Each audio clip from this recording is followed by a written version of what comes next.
يا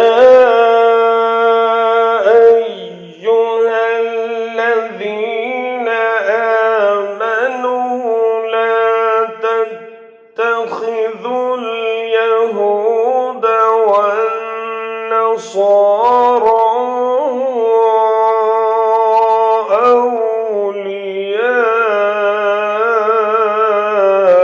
أولياء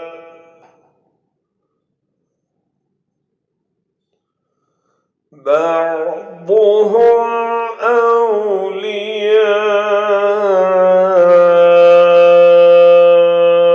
بعض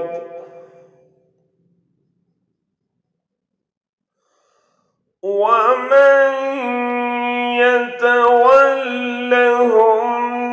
منكم فإنه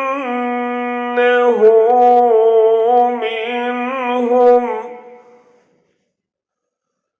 إن الله لا يهدي القوم الظالمين।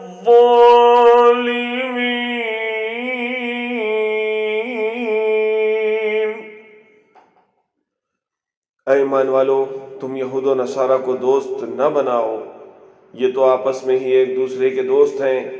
तुम में से जो भी उनमें से किसी से दोस्ती करे वो बेशक उन्हीं में से है। ज़ालिमों को अल्लाह ताला हरगिज़ राह रास्त नहीं दिखाता।